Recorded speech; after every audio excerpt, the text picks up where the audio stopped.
Yes. Good morning and welcome to yet another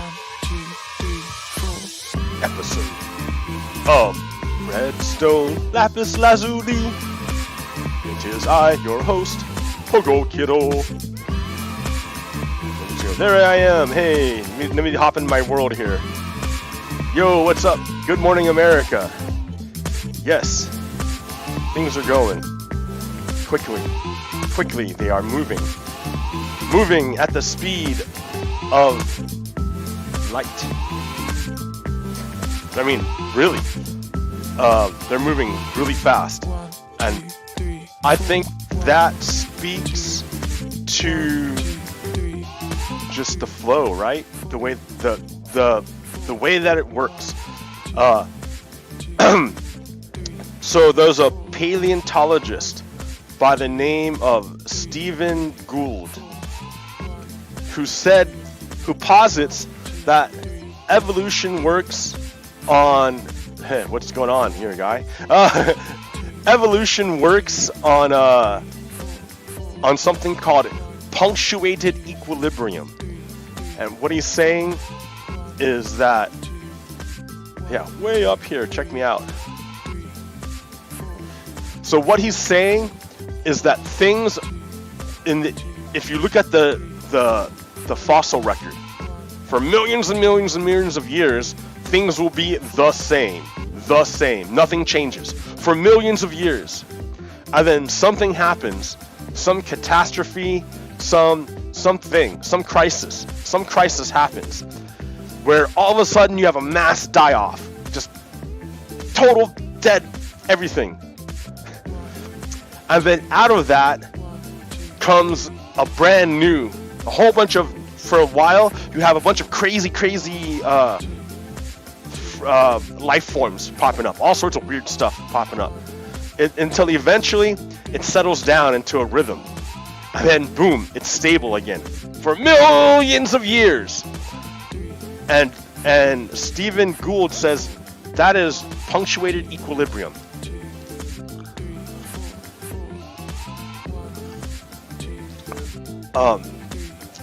Punctuated equilibrium. Stephen F. Gould, I think. And I forget his book. I gotta look it up again.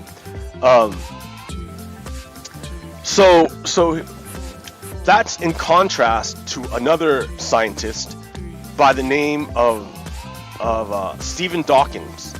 Stephen Dawkins wanted to say that evolution was like a steady ramp. It's always improving. It's always going upwards in complexity.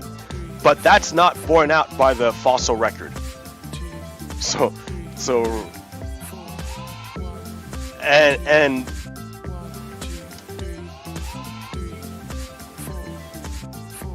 yeah, that's not borne out by the fossil record. So if you want to see if there's anything analogous to the human evolution of culture, then we have to figure out, well, which like, look at human cultural change, right? It to my just like looking, not anything scientific here. Okay, no. Okay, from my vantage point, from me looking, I see pretty much the same thing. Things are stable until we have a major crisis, and then all of a sudden things happen. So yeah, the state of race relations seem to be deteriorating. Like, I grew up thinking that all that was behind us. We're much better now. The civil rights movement is over. We're done. But no, it's like an ongoing process. It's always going, and there's a lot of backtracking that happens.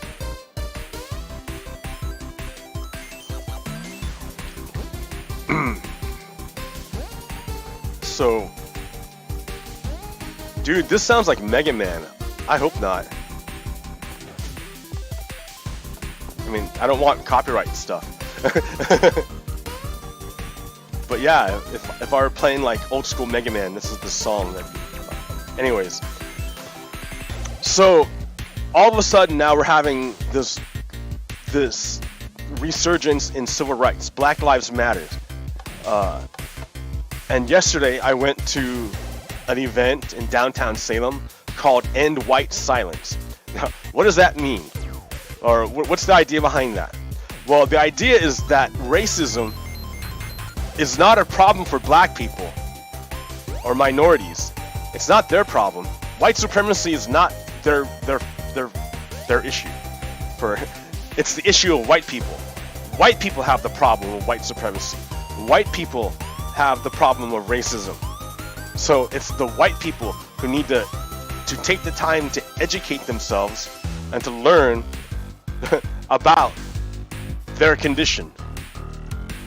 And like I have it too, right? I'm part of it too.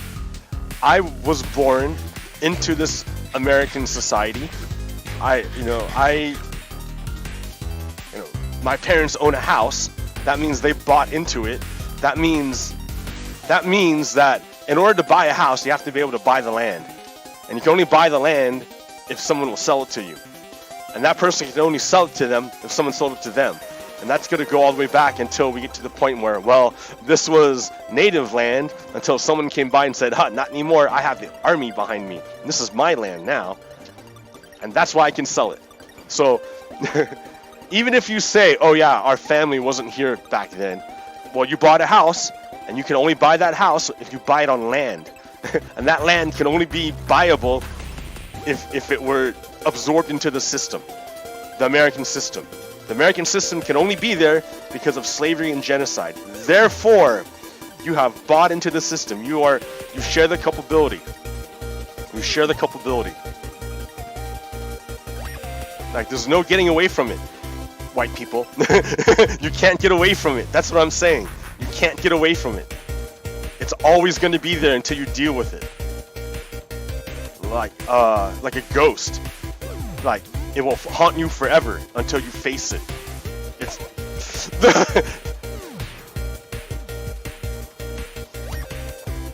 I'm no different. I had to find my white supremacy ideas in my head, and I had to fight them, and I had to like suffer with them and try to get them out.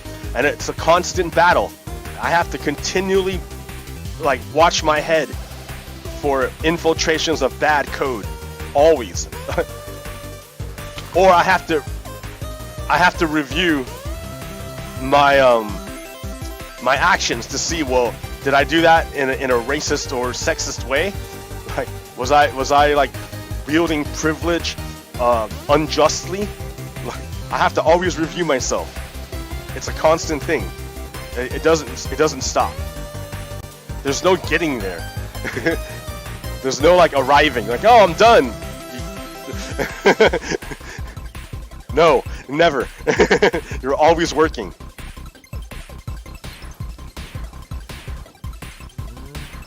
So yeah, this isn't an issue. This isn't a black person issue. It's a white person issue.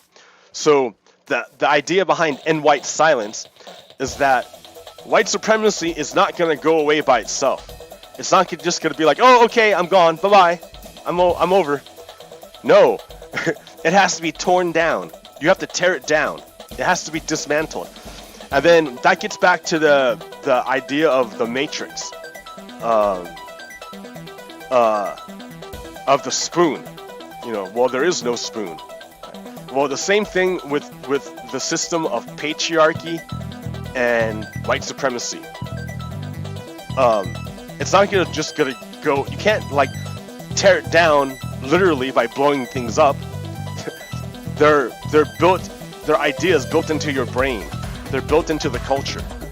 So just like how you can't say like, oh yeah, gender. I am holding gender. You can't do that because there is no gender, right? You're holding nothing. It's the same thing with the system of patriarchy. You can't just hold something and go like, oh, patriarchy. No, it's not there. It's inside you. It's inside of all of us. It's encoded into the very air around us, into the space. Not the air, but the space. But yeah, even the air. Even the air. Because if you are a minority, if if you're black, the air you breathe tends to be not as good as the air of white people, because entities that pollute the air, lower the land value and make it so only poor people can afford it, and poor tends to be concentrated in minorities and women. That's just the way it works. That's the way it is, because under our system, that's what happens. I mean, you can look. It's empirical. It's not just I'm making this up. I mean, just look. Oh yeah, hey. So if white people want to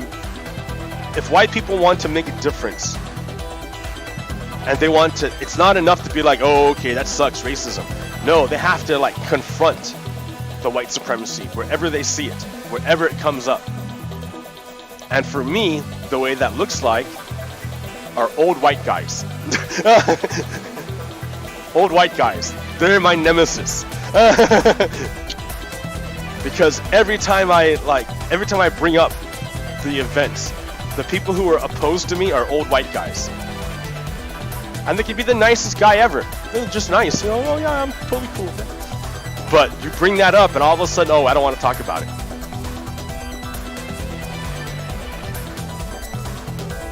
It's not my issue. It's not my problem. I don't want to have to think about it. Because if they think about it, then they have to, then the ugly truth starts coming out. The ugly truth is that, they're a part of it and they don't want to look at it. Because if they do nothing, they continue to benefit. For white people, if they do nothing, then white supremacy will continue to be white supremacy. And if they're white, then they don't feel like they have any reason to change things. It works for me. Like, so it's not enough to just be like, oh, I don't care. You have to be actively anti-racist. You have to actively fight the system, because the system is always working on you to try to change you into it. I mean, that's what it does. That's so socialization. It's real. It happens. And so society is constantly trying to bend you to its image.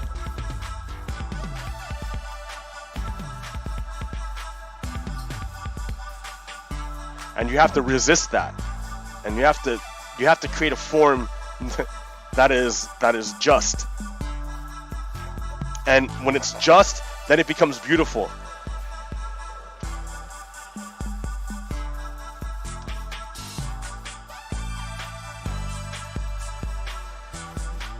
Okay, so I want to show you something real quick.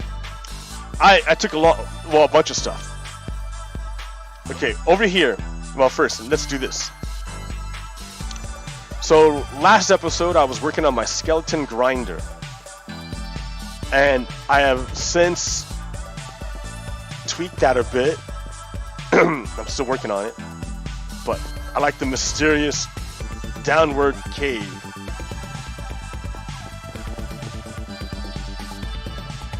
Where I have my skeleton grinder. Skeletons go up. Skeletons come down. It's so nice. This is beautiful. This is what I'm talking about, beauty. It works so nice. Everything just flows. And then I just go over here and I go whack, whack, whack. And then I turn the skeletons into bones. Well, experience and bones. Bones are important because with bones you can make bone meal. You just grab a bone, some stack of bones. See, the skeletons spawn, they go in, they fall down.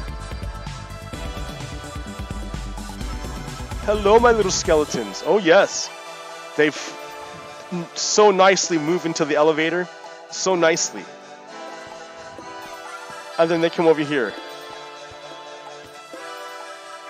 It's just nice. And then I kill them, and they can't hurt me. And I take their stuff. So I've got arrows for days, bones, and then if I ever want to keep their other stuff, I can keep it if I want. Okay, so there's that one, right? That's nice. But what do I need all these bones for? And that's the next thing I'm going to show you. Is this. This is a flower farm designed by Prowl. That guy's got some good farm designs. And what this does is this allows you to put any flower you want right there. And then it will make copies of the flower that you desire. So let me get more blue. I just need one flower. We take the one flower, go away, and put it there. And then we come up to the top, and with the bones, we make bone meal. You crush the bones, and then you put the bone meal in the box. And then all you do is you turn on the lever. So what's happening is the flower here is being bone mealed, and it creates new flowers on the side. And then those flowers are instantly turned into items by water being dropped out of the dispenser and then picked up again real quick. And then those flowers are picked up by the hopper mine carts. Oh, nothing's going in here.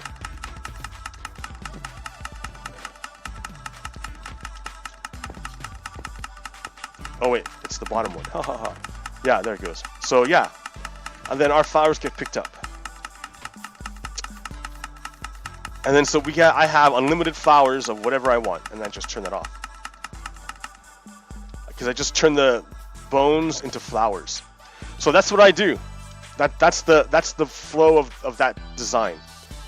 It takes. So what we do, let me show you the whole thing now. Is you find a deep dark secret dungeon. And this deep dark secret dungeon is there, and you harness it.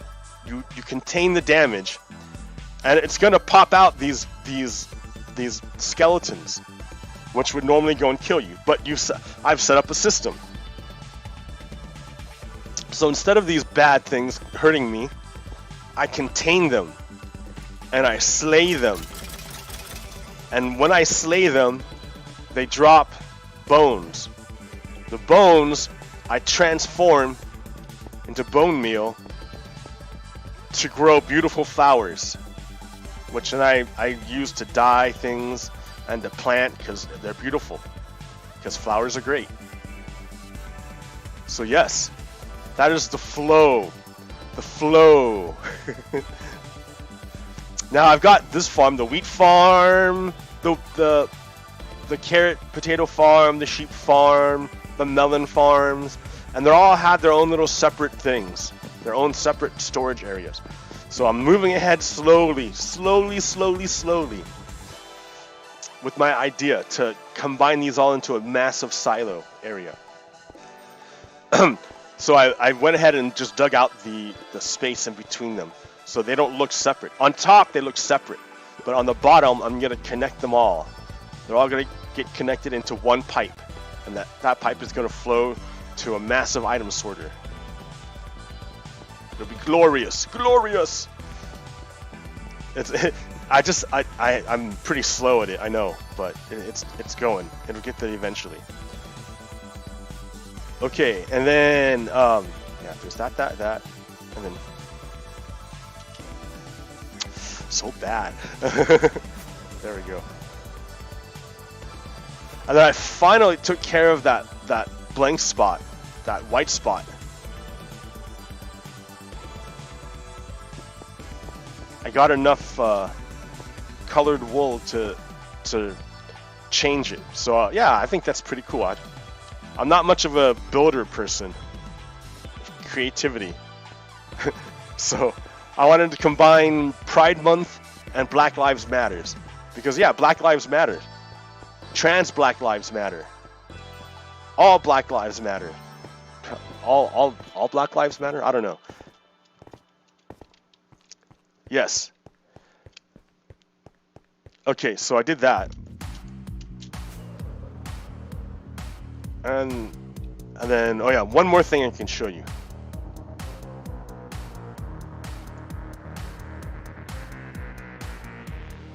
Oh, that's right. So I had a pillager spawn up here and murder one of this priest. So, you know, and without all 20 priests, you can't get maximum spawn rates on your golem. So I had to move in. I had to go breed another villager to bring in here on a rail cart that's not here anymore. But then all these guys got disconnected from their workstation, and this guy connected to my bed down there. So I had to break my bed down there, break all the beds in there, break all the workstations, and then redo all that again to get my iron farm working again. Man, oh, it's so annoying. But it was done. So because I did that, I didn't do anything else. It took a long time to get my iron farm back up. Oh yeah, and this last one. This is a Nifty Trash Can design by Jokers. I saw his he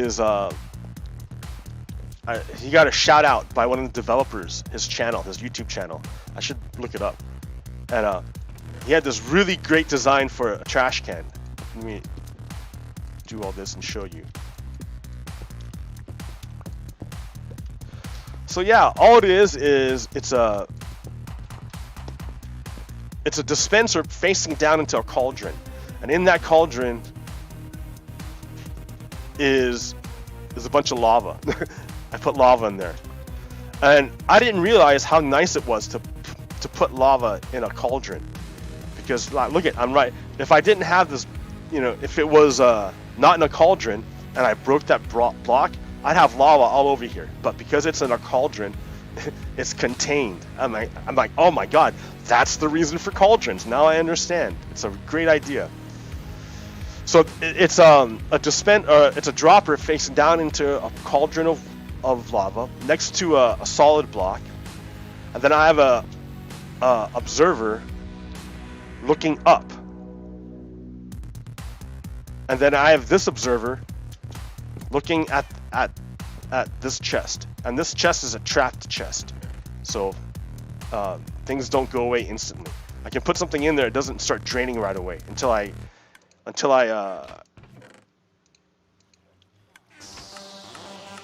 yeah, so there, now it's gone. Okay, so what happens is the observer sees something in there, puts a signal out. This observer sees that observer change, so it puts a signal out, and that signal goes into this block. This solid block is enough to power this dropper. This dropper then drops whatever's in it, which is what's going to be inside the hopper. So yeah, it's just real simple design. It works really good, and yeah. Thank you, Jokers. I'll have to put a link, I guess, because you have even less subscribers than I do. Okay.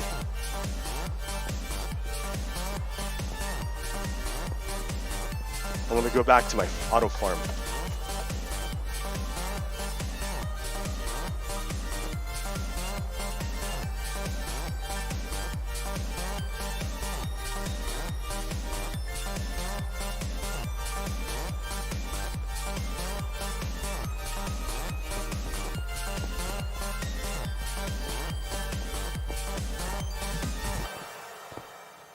All right.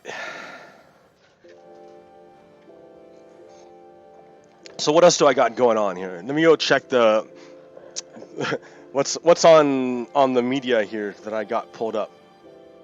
Oh yeah, okay.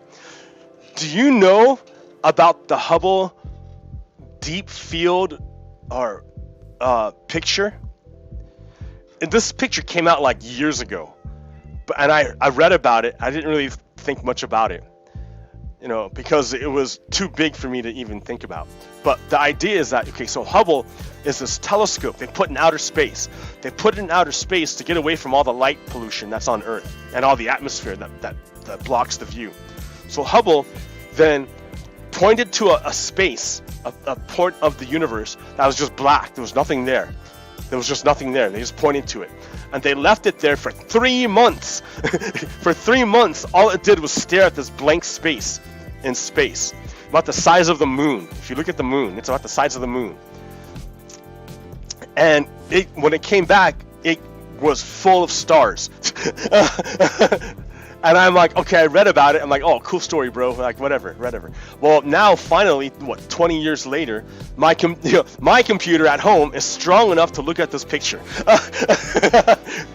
It's 1 gigabyte. It's 1 gigabyte picture. A 1 gigabyte picture. So let me show you this picture. I think it's amazing.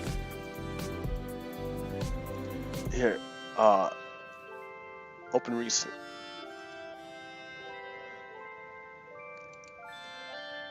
Paint. All right, it's a 1 gigabyte picture, and I'm opening it right now because it's so big. It's so big. All right, that's what it looks like. That's the Hubble deep. They looked at a point in space that was black, and they just looked at it. But you have to understand. Well, every one of those points of light, those little dots, every one of them is a galaxy with billions and billions and billions of stars, hundreds of billions of stars. Every single point is billions and billions of stars. So here, you can pick any point of it and start zooming in. So here, let's go like right here, right there. It's pretty dark. Oh.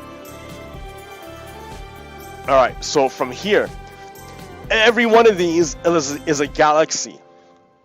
Every one of them, every little one is a galaxy with billions and billions and billions of stars. Every one. And then here, let's get closer.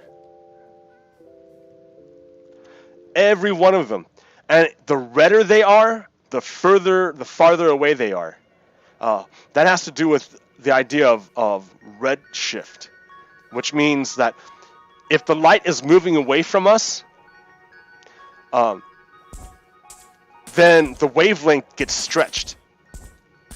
So when the light gets stretched, it becomes redder and redder and redder until it gets so red that the human eye can't see it. You need infrared to see it.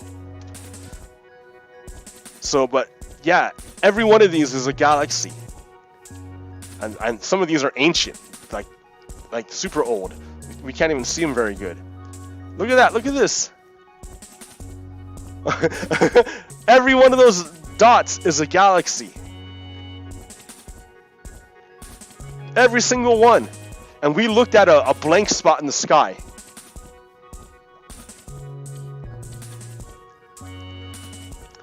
Every single one. Galaxy, galaxy, galaxy, galaxy, galaxy, galaxy, galaxy, galaxy, galaxy, galaxy, galaxy, galaxy, galaxy, galaxy. Like, it's amazing. I just like...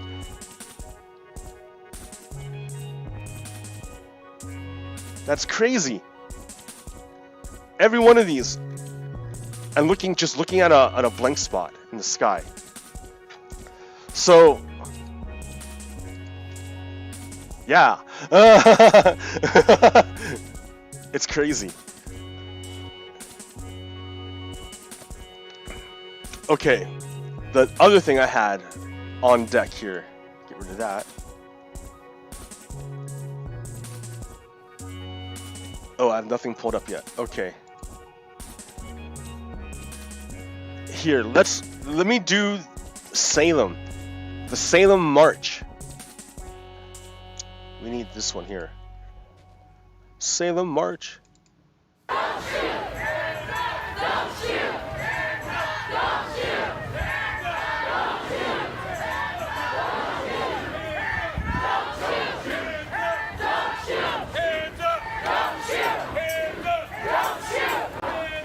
A lot of people. This is in Salem, Oregon. End white silence.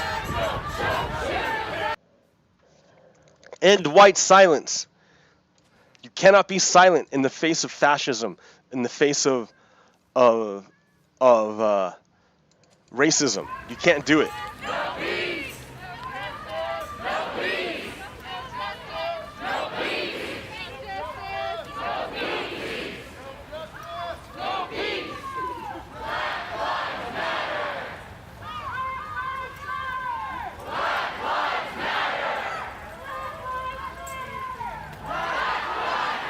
lot of people. So, pretty cool, right? Pretty cool. That's Salem, Oregon. Represent. Okay. But do you want to see the other side? All right. That's the people for Black Lives Matters. That's the people, that's people who are saying that all the humans deserve to have freedom and justice for all, not just for a few people. And the whole point is that, look, there's a group of people who are not getting freedom and justice, and we need to address this. That's the whole point. Okay, what's the opposite?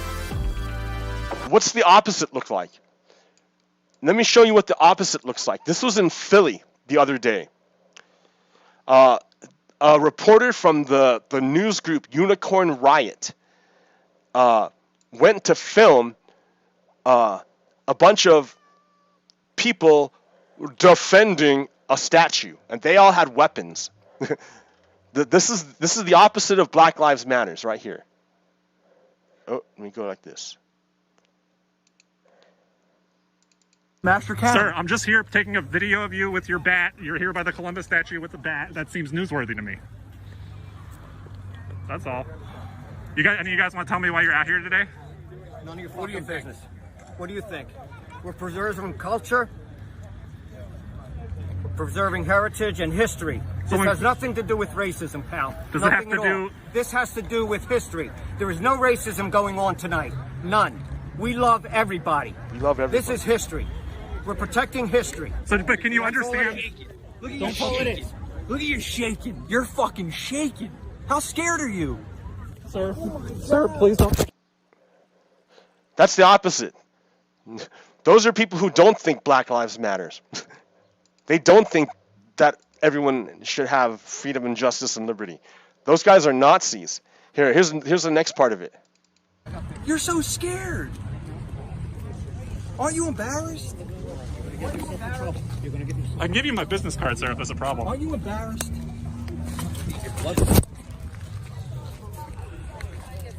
You're embarrassed. You're embarrassment. You're an embarrassment. So what do you think about how Christopher Columbus cut off the hands of people who didn't bring him enough gold? They were fucking savages back then. This guy just hit me in the head. Sir, can I have my bike back? Sir, let me have my bicycle. You wanna talk shit, get the fuck out of here.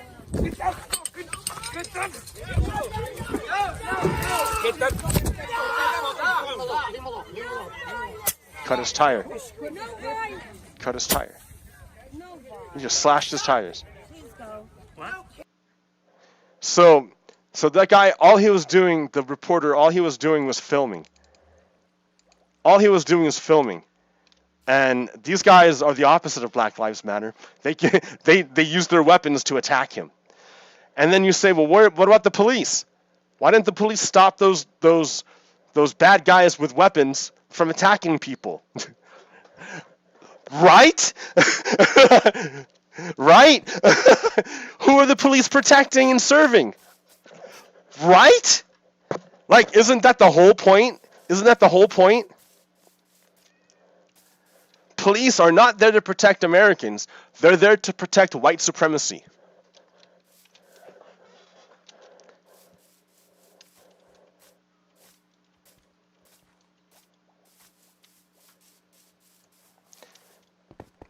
So, like, everyone's all talking about how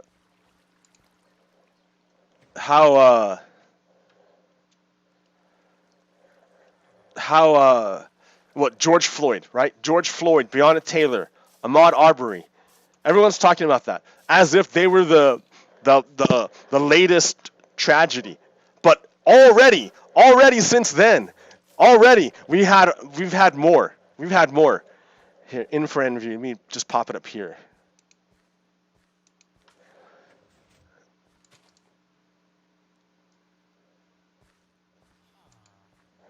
All right. Okay. So Robert Fuller was found hanging from a tree in Palmdale, California. And the police said, oh, he committed suicide because of COVID-19. What? What? No autopsy? No autopsy? No investigation? You're just going to be like, oh, that's it? A black guy hanging from a tree? I mean, that's a lynching. That's clearly a lynching. Now, but here's the problem. The local police don't want to investigate it. But it's clearly a lynching. Why isn't lynching a federal crime? You know, a crime at the federal level. Because if lynching were a crime at the federal level, the feds could come in and take a look and go, oh, well, this is a federal crime. We can investigate. But because it's not a crime at the federal level, the feds can't do anything.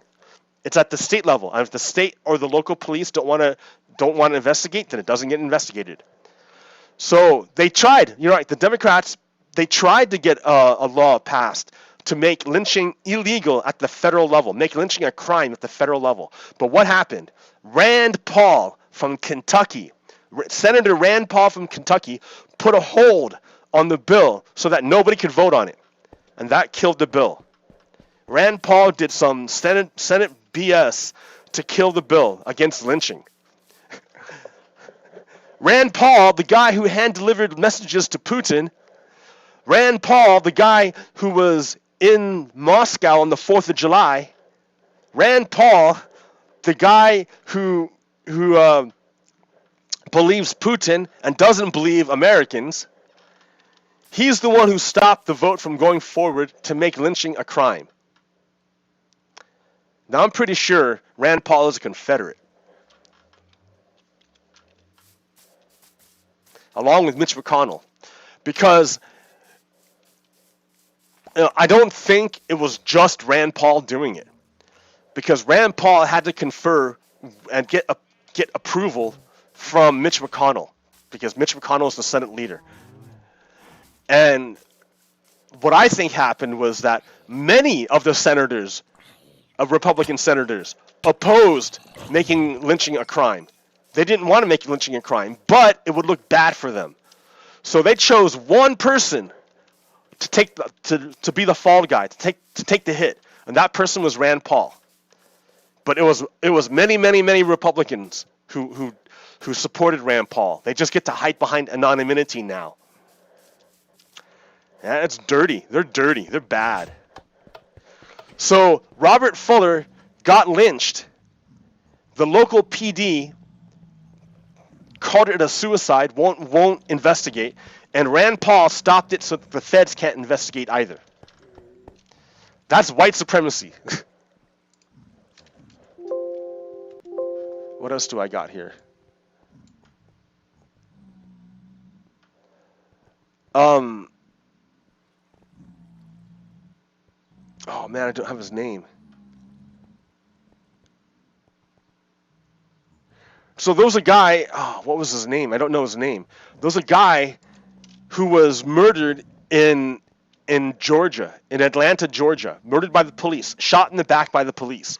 If you watch the video, they just shot, he was running away and they shot him in the back. And he died. Again, this happens all the time. And so there was big protests in Atlanta. There's big protests there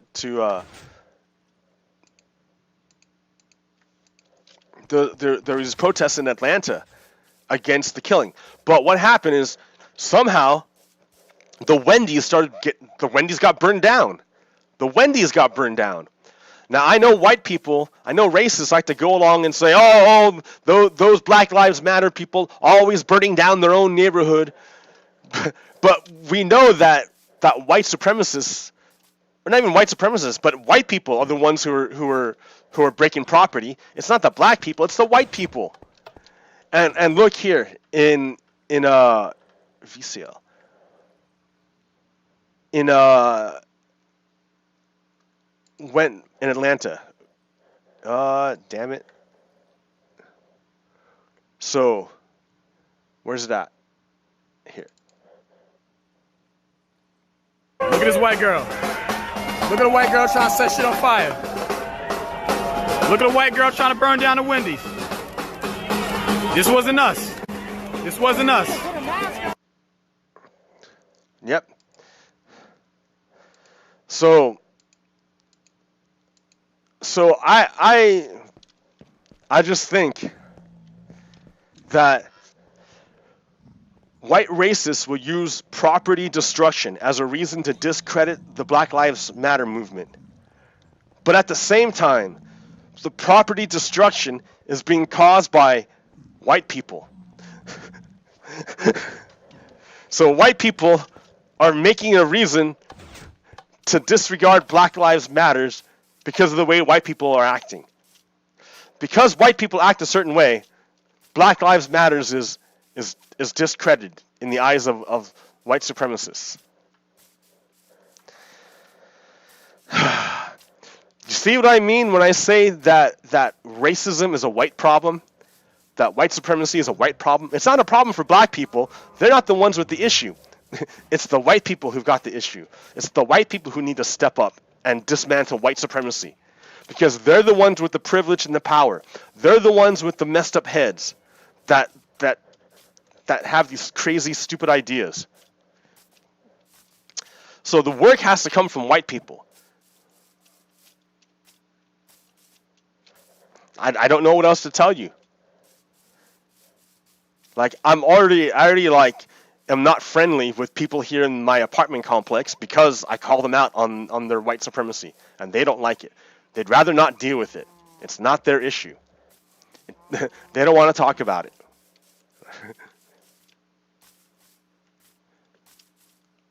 And if I do talk about it, they want to talk about the property damage.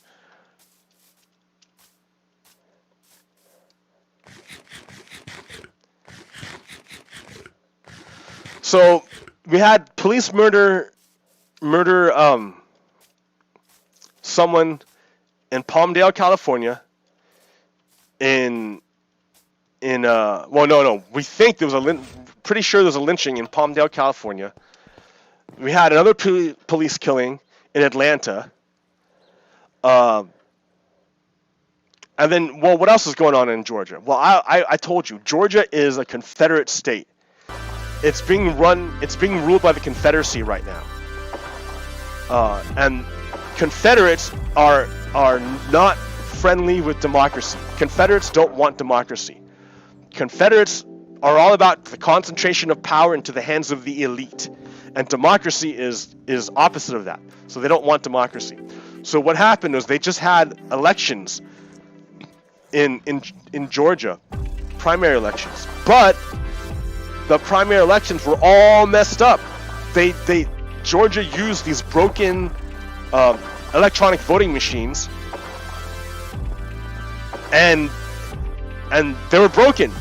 So it took hours and hours and hours for people in black neighborhoods to vote.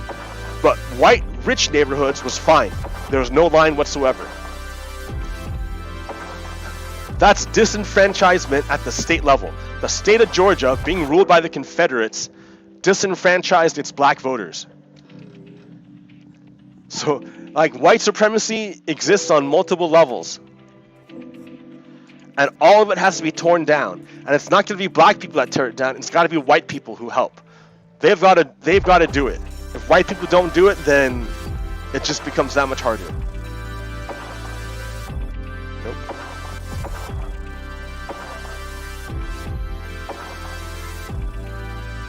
So this is from The Guardian.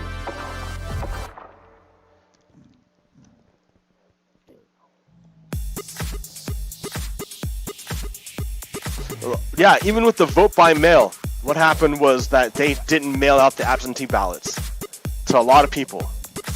So, like, even the voting is messed up in Georgia because the last Secretary of State was Brian Kemp, who happened to win the race to be governor. Now he's governor. So the guy presided over his own election, where he cheated to win. Brian Kemp, he's a Confederate.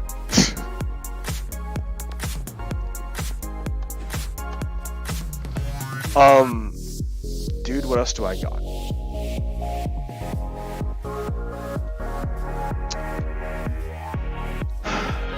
So here's an example of why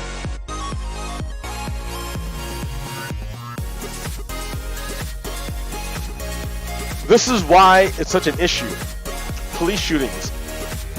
Fatal police shootings in the US since January 1st to 2015. Black people are disproportionately affected.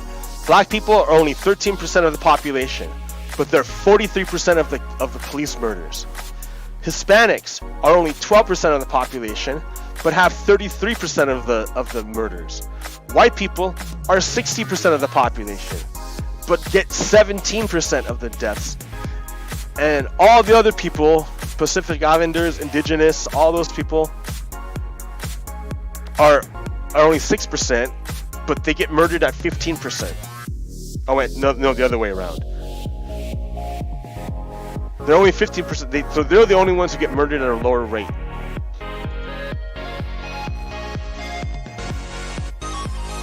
Well, besides white people. But white people is like ridiculous how little they get murdered compared to everyone else. So yeah, it's an issue. Yes, of course. Look at it. It's an issue. Something's wrong here. Look at it. So when people say, what do we mean when we say defund the police? Police are not allies. They were started to fight. They were meant to fight. They're ineffective. They don't really solve crimes, and they're usually the largest city expense, but are not accountable and always demand increases. We're really saying decommodify law enforcement. So listen to police. They want to focus on actual law enforcement. Mental health is healthcare, but most mental health crises are handled by untrained cops. We need to train specialized people to help people in crisis, not cops. It's not their job.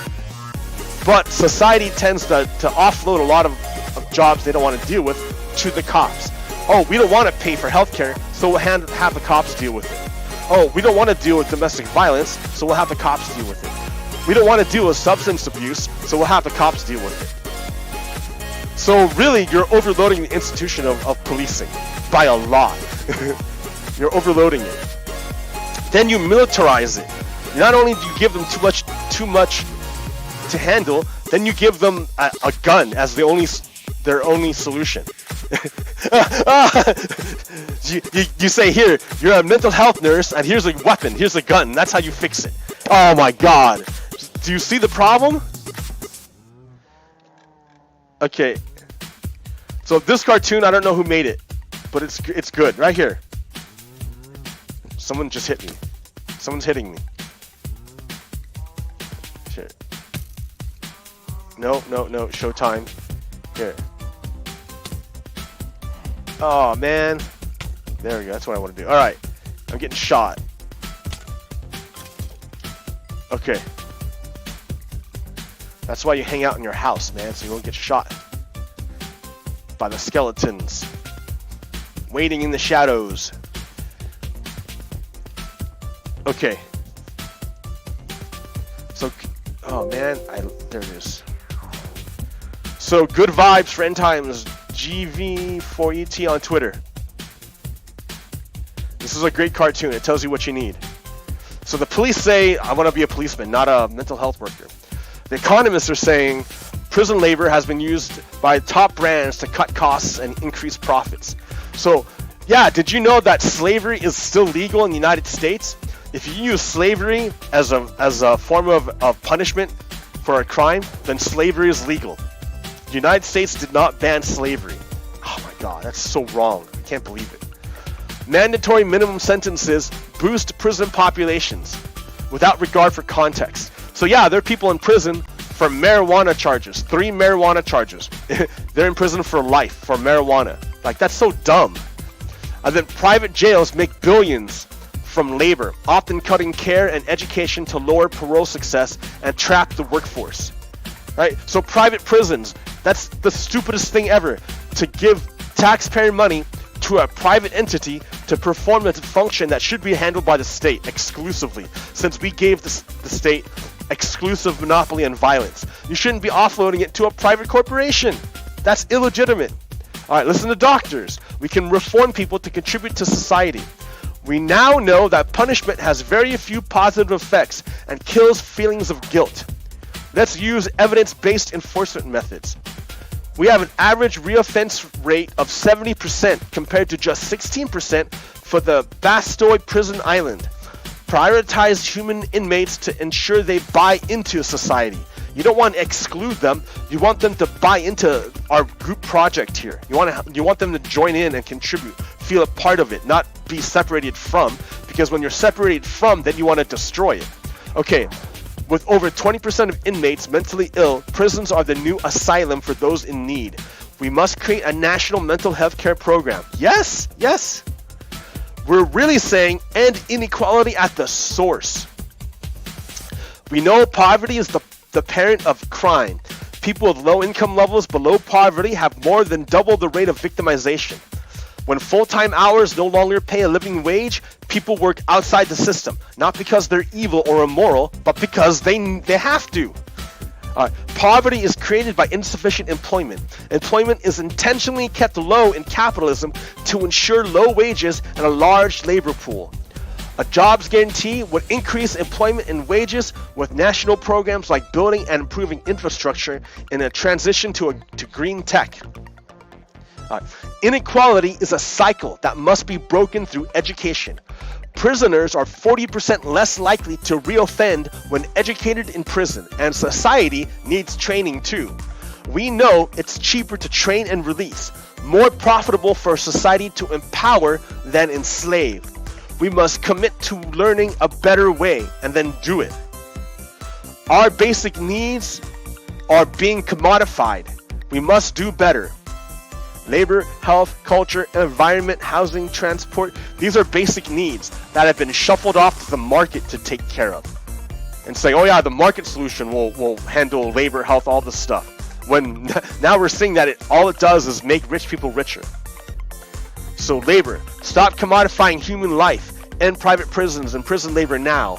Health, stop jailing those we can help. Create a mental health program now. Culture, stop terrorizing marginalized communities. End carding and police stops now. Oh, wait a minute here.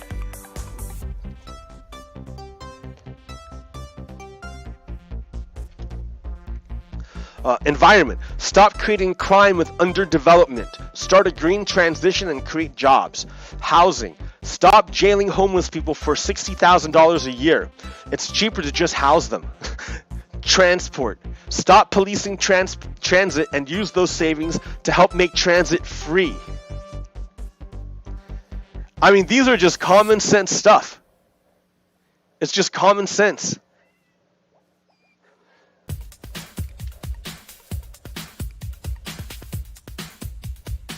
What's this?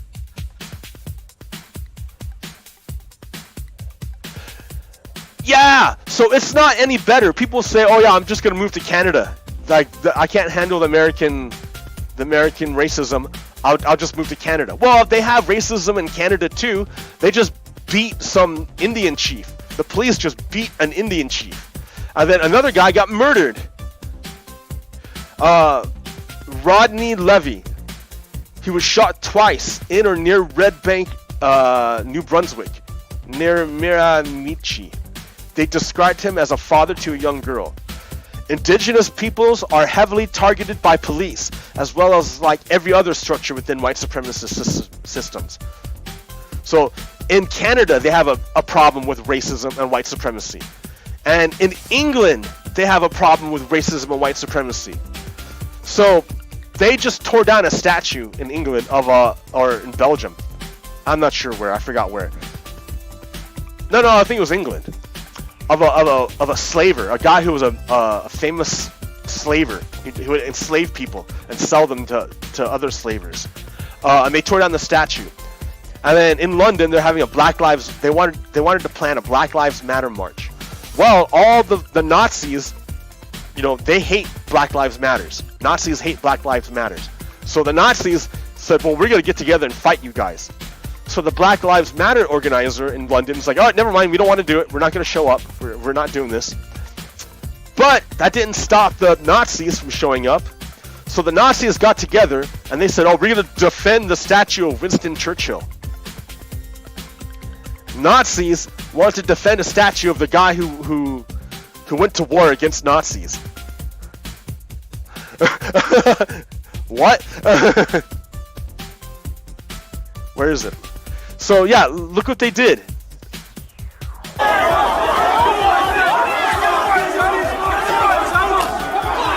This is in London. These Nazis show up and start fights with the police. Here, do it again, again. So look at that. These guys are trying to fight the police. These guys are Nazis. Do you see tear gas? Do you see rubber bullets? No tear gas, no rubber bullets, but these Nazis are trying to fight the police. Totally different than what happened when Black Lives Matter protesters showed up. They got tear gassed and maced and pepper sprayed and shot with rubber bullets. Like they lost eyeballs, they suffered head injuries, chemical burns. One girl died because of the tear gas went into her lungs. Like, the police shot a guy in the back as he was running away. Like, and yet these guys are, in London are trying to fight the police. Literally, and they don't get shot. Things are going down in our country. Things are happening. But it's not just our country. It's all over the world. Right? White supremacy is a global phenomenon. It's global. It's not just unique to the United States. It's not just unique to Canada or even to England. It's not unique. Right? It's not necessarily white supremacy, but like a fascism, a kind of fascism, whether it takes the form of white supremacy or whatever else. Here, let me show you this explanation by this government official, I think she's a government official. White nationalism is a global ideology. It integrates racist and exclusionary beliefs with two core ideas which both rely on mass violence as a solution. The first is the idea of a great replacement, or white genocide, which is based on a paranoid belief in an orchestrated invasion of immigrants, Muslims, or Jews who will eradicate or replace whites. These scenarios call whites to urgent action with appeals to protect and defend against a shared global threat of immigration and demographic change. They have inspired mass terrorist violence in recent years in Oslo, Pittsburgh, Christchurch, Poway, El Paso, and more. White nationalist terrorists believe that the only way to prevent the ultimate genocide of white populations by non-whites is through an apocalyptic race war, which will result in a restored white civilizational rebirth. Although there are important differences between Islamist and white supremacist extremisms, there are striking similarities to the Islamist extremist effort to restore the caliphate. In this sense, Islamist and white nationalist terrorists share a similar apocalyptic vision and use similar violent strategies to get there. Yep. So, white nationalists are terrorists who want to do the same thing to America that the Islamists want to do to the Muslim world. So in that way, they're like the same thing. There's even a terrorist group here in the United States called The Base. How do you say The Base in Arabic? Al-Qaeda. Oh! That's how they use the same name. The same name. Remember Al-Qaeda, the one that attacked the United States and knocked down the Twin Towers? We have an American version called The Base, the same name, just in the English. They have the same idea, right? Oh my gosh. So it's real. It's real. Look, so I'm in the Nether and I'm slowly working on this stuff. I put windows in. That's about it. I just put windows in. So you could see, yeah, I'm over a lake of lava. How nice, huh?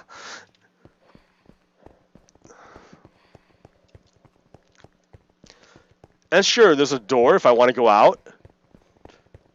But look how many pigmen want to come in. I don't want to go out, man. These pigmen are gonna like. Then I'll have pigmen inside my apartment or inside my station, and I don't want these pigs in here. You cannot come in.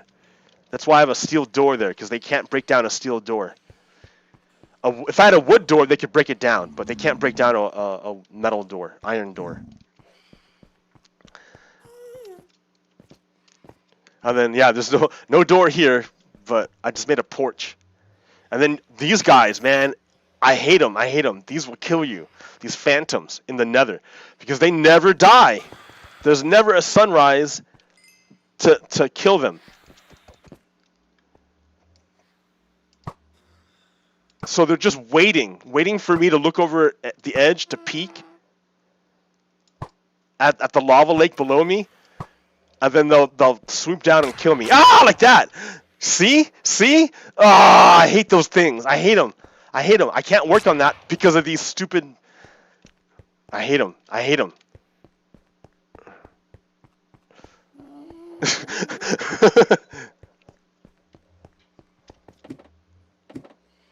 Let's go over here.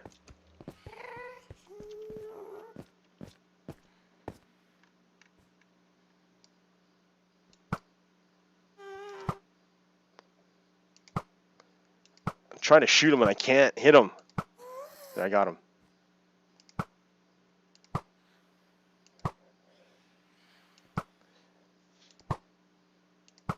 What's wrong? Why did you go back up there? Oh my gosh. God, alright. They're just giving more though, that's what I hate. Oh, I can enclose them.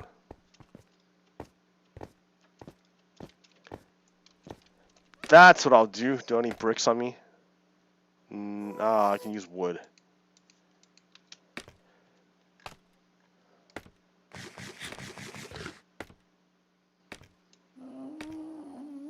So I have this nether portal up here that I made only for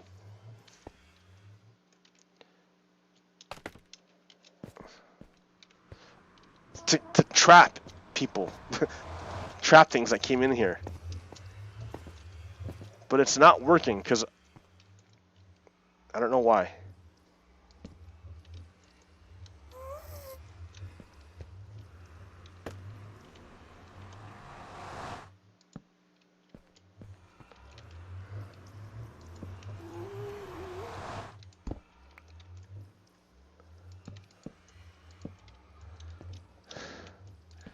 Okay, hold on. If I totally seal it off, maybe that will help.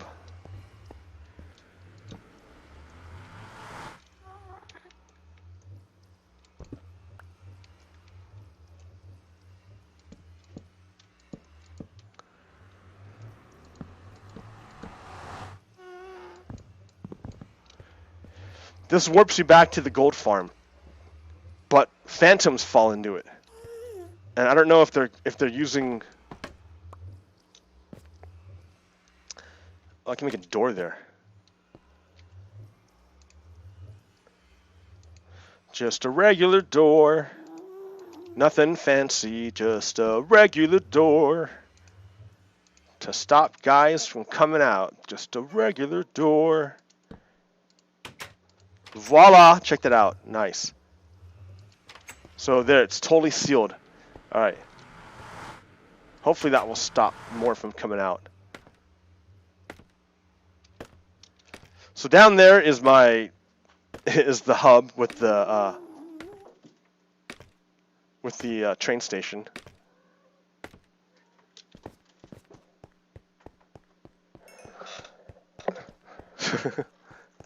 My cat's going crazy back there. Pretty soon they're going to update this and I can go walk around and check it out. But right now it's all nether waste.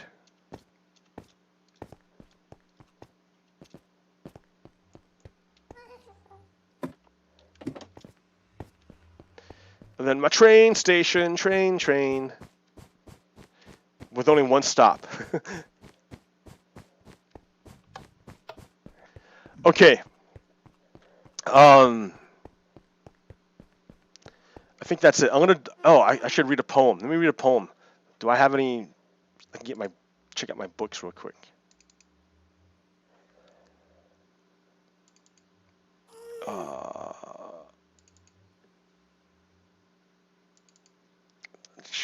I didn't even think about this. I should have set up before.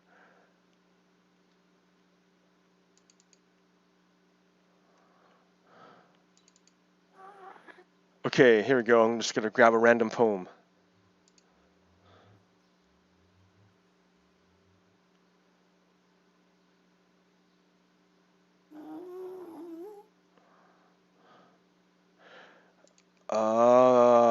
Man. I don't know a good one.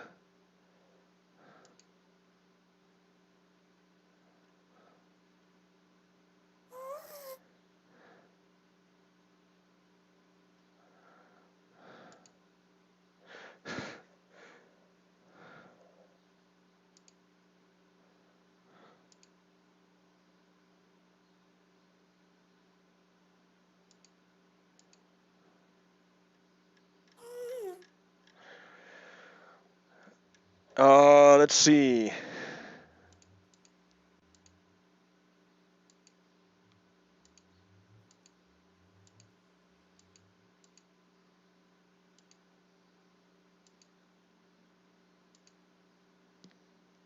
Now I'm kind of scared. I don't want to do a poem. I don't know a good one to do.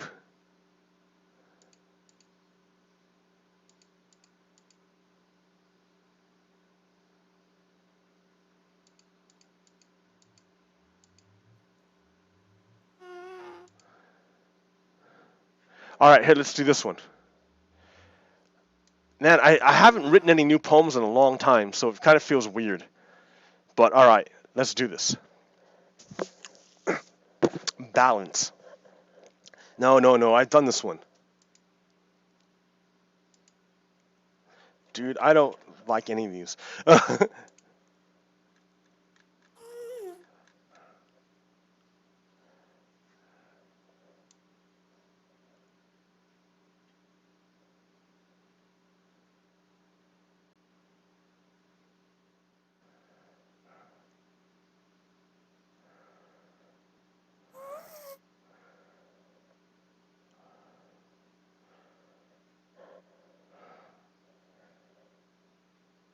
Okay, I guess this one. This is a really old one. All right. Shoes hanging from a power line. On the side of the road is my ride.